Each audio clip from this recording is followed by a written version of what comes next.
Costa Rica and multiple sclerosis, do they play well together? Well, I found out. Hi, I'm Cliff, and this is Life with Multiple Sclerosis. Let's get started. A full 3 years before my diagnosis, my wife Andrea and I hopped a plane from San Diego, California, bound for San Jose, the capital of Costa Rica.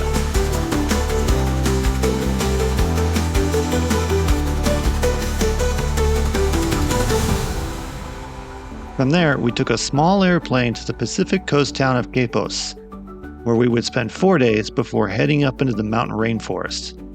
Spoiler alert, Costa Rica would soon expose symptoms of a disease I didn't even know existed.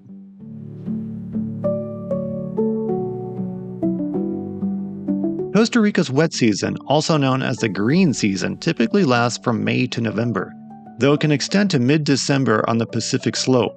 The rainiest months are September to October.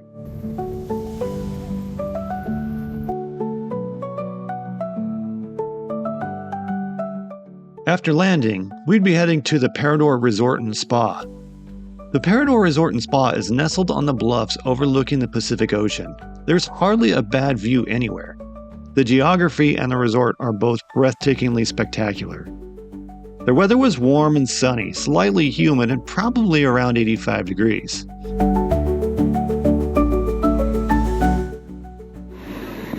So I call this the Costa Rican house cat. Oh, he actually lives here. That's Pedro's residence he's going into.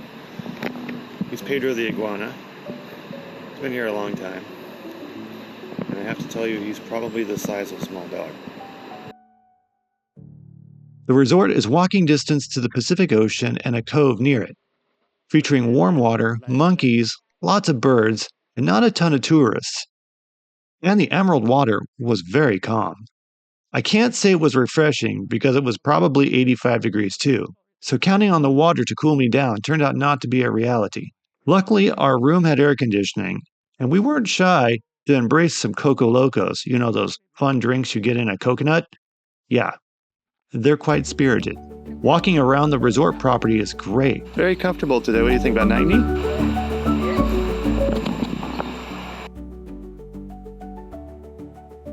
And she's just found a slot. Well, I think she's going to lose her mind, because the number one thing in coming to Costa Rica was to find a slot. And she found a slot. There were several pools, all clean, and none were overcrowded. In fact, most of the time, Andrea and I were the only ones in the pool of choice. Going for a swim and then back to an air-conditioned room seemed to keep my fatigue from taking over. Also, I have rarely been as impressed with resort food as I was at Parador. Even before my MS diagnosis, I realized my diet was affecting me in both good and bad ways. I had gone gluten-free and started eating less processed food. Fresh fruit, veggies, fish, and red meats were top-notch, and I felt great. I love pineapple, and there's no shortage of the freshest pineapple I've ever had. Most of the food is grown locally.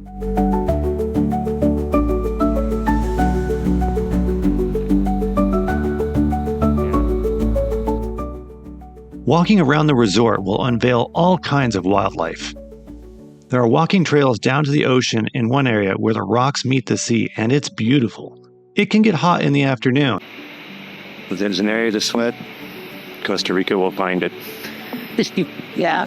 And if I were as unstable on my feet then as I am now because of my MS, I might have second-guessed making the trek. There are some highly venomous snakes in the area, and they're difficult to see. If my vision was as bad then as it is now, it could have been pretty dangerous. There are plenty of paths up near the resort where the nasty critters don't hang out during the day. We were cautioned to steer clear from exploring at night, especially after a rain when the frogs come out and then the snakes follow the frogs. On one evening, right after a rain, we had brought a guide with us. The guide nearly stepped on a super venomous snake, and I've never seen someone turn such a shade of white. If you want to learn more about the particular snake he almost stepped on, I'll link it in the description below. It's called a Fer-de-Lance. It's just a little snake trying to eke a living out in a highly competitive food chain, but its venom is highly toxic. On one day while staying at the Parador, we decided on taking a guided horseback tour to a local waterfall. The quest started off extremely hot and my legs were going numb, which made staying on the horse difficult. Sorry about the shaky video, I was really struggling with my balance. Midway through, a torrential downpour started and cooled things off, but fogged up all of our camera equipment. The guides were awesome, and the horses, while small by North American standards, were very tough and didn't have any issues walking for an hour through a rocky river basin. Our guide is taking us to this really cool waterfall. My butt is very sore, but I opted for horses over an ATV.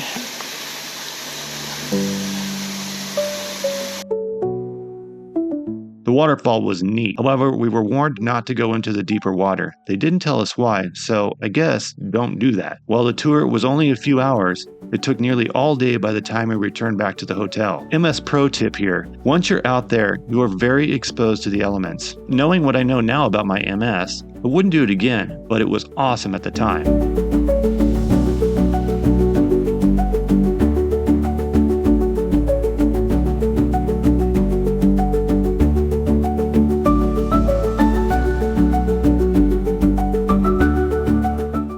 The Parador Resort is very close to Manuel Antonio National Park, Costa Rican paradise. Manuel Antonio National Park is a jewel in Costa Rica's crown, renowned for its stunning combination of lush rainforest, pristine beaches, and incredible biodiversity.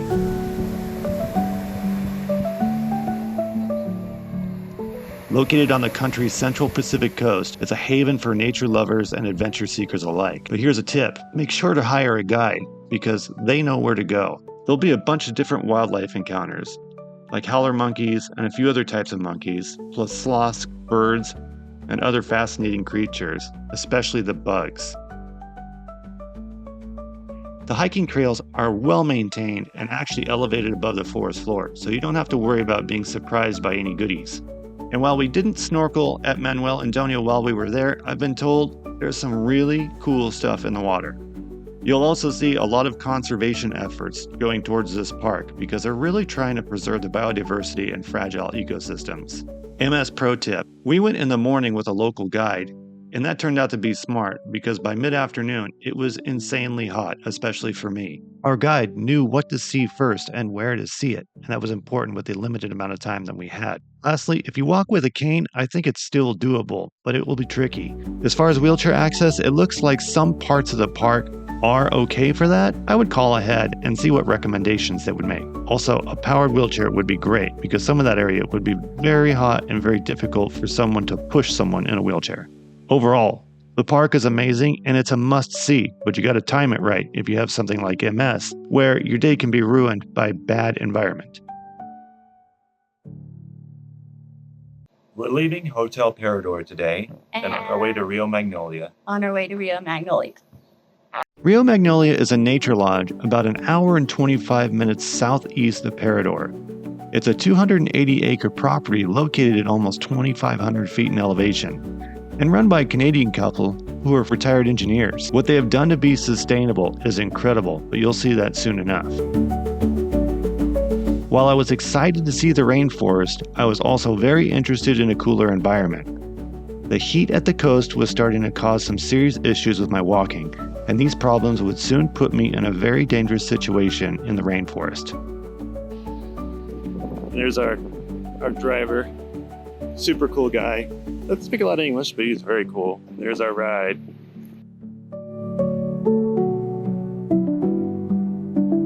As we turned off the main roads and started up into the rainforest, we passed small village-like areas and even became a taxi for the locals. Everyone was so nice. It did help a bit that Andrea understands and speaks Spanish. My California Spanish wasn't cutting it, and we all had some good laughs at my expense.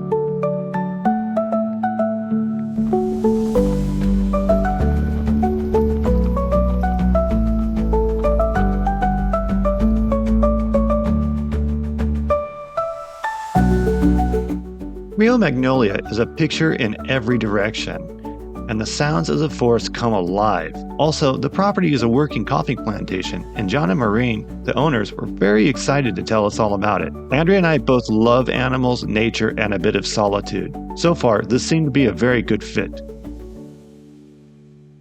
The first night, we attempted to stay in the Mongo Congo, which was a little hut about 300 feet into the jungle away from the main house. It was about 75 degrees out that night, but because of the elevation change, my multiple sclerosis had kicked into high gear, and it felt like it was 40 degrees to me. So I put on every piece of clothing I had. I was still cold. We decided to go back to the main house to see if we could find some additional sheets, but ran into this instead. There's a spider in here that I kid you not must be 4 inches across. That thing is huge. Meet our lovely host for the day, the Brazilian wandering spider. Known for its highly venomous bite and aggressive behavior, these nocturnal hunters are commonly found in dark and undisturbed areas such as forests, caves, and even human dwellings. So, this may beg the question, why is our clueless tourist sticking her hand next to it? Awesome! Here's our new room after sleeping in what they call the solo last night, which is over there behind the trees. Everything's behind trees, but over there behind trees. We basically spent the night in a cloud because it's an open air environment, and it was a pretty wet night. After an interesting night, literally sleeping in a cloud and waking up drenched, we were ready to do a hike to a local waterfall. Heads up, my MS was going to make this day very interesting. First, we needed to be outfitted with snake-resistant boots. I had to cram my size 14 feet into a size 13 boot because that's the biggest they had. So it appears as though we've adopted a dog to go on walks with us. This is Palermo. He was left here at the property and is kind of adjusted nicely. He loves to go on walks. Let's go, Palermo! Let's go! Hiking to the waterfall required navigating deep grass, a super slippery trail on a steep hillside, and several challenging water crossings. As the humidity thickened, my legs started to weaken and my eyesight began to fade. So we've been trekking through the jungle for about 2 hours. We run across a waterfall. And our guide up there is John. He's the owner of the land that we're on. He's got about 281 acres. So, what we understand, people really don't care if you're kind of cruising around the jungle, because you're also keeping an eye out for stuff. Alright, here we go. There is a massive waterfall.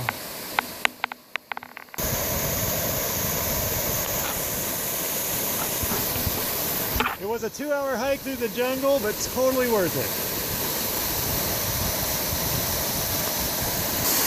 Swimming underneath the waterfall in the jungle canopy.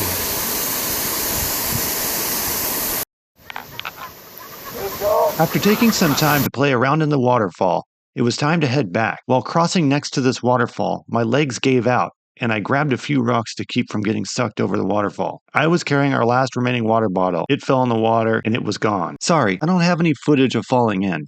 As we continued, we were all parched because of the loss of the water bottle. And here's where having a guide really pays off. John looked for a coconut tree to rehydrate us.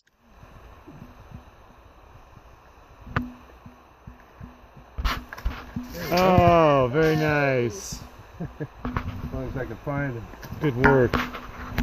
Common sense pro tip here. Don't stand under the tree you're knocking coconuts off of. Two come out at once. That's nice. So you don't want to be...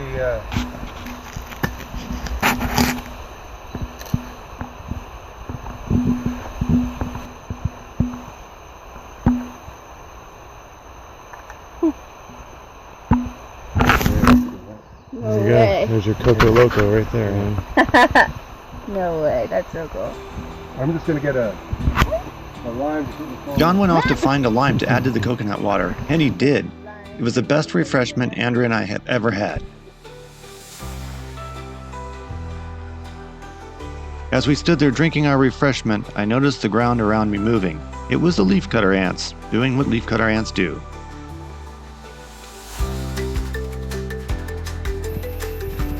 When we finally made it back to the resort, we found a golden retriever doing what golden retrievers do. The locals were having a great time in the pool. While we rested, the jungle did not. Every critter was busy. Here, enjoy some video and still shots that we took. The creatures of this area are just fascinating.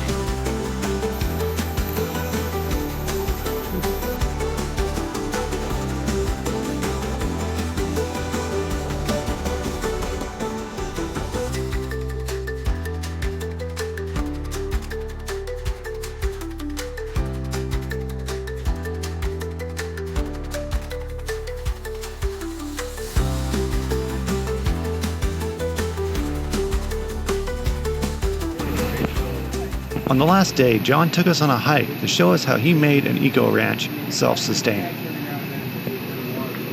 That is the turbine for the water that they've diverted up this pipe.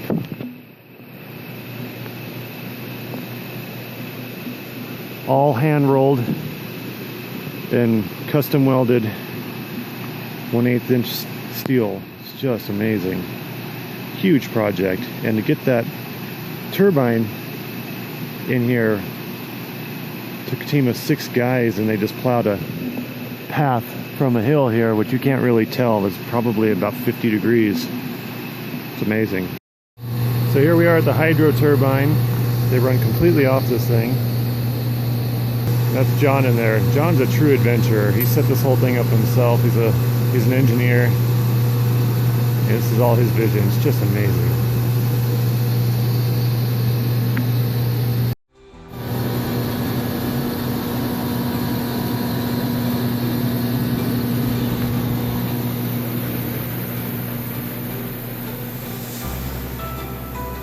Finally, it was time to head back to reality.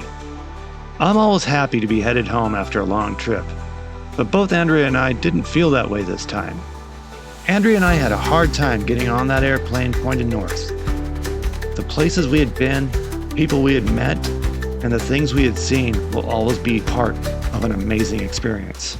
There's no way to explain how incredible Costa Rica is. You have to see it for yourself.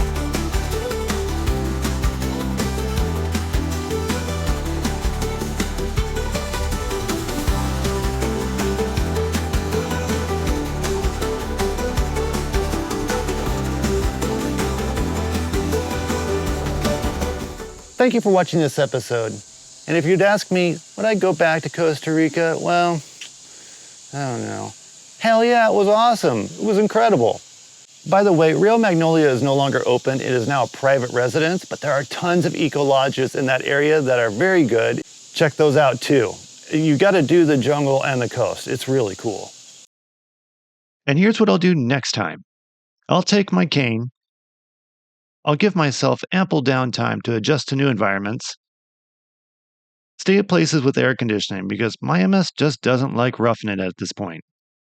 And lastly, having MS sucks, but maybe we don't have to give up on our sense of adventure and exploration. We just have to do it a little bit differently.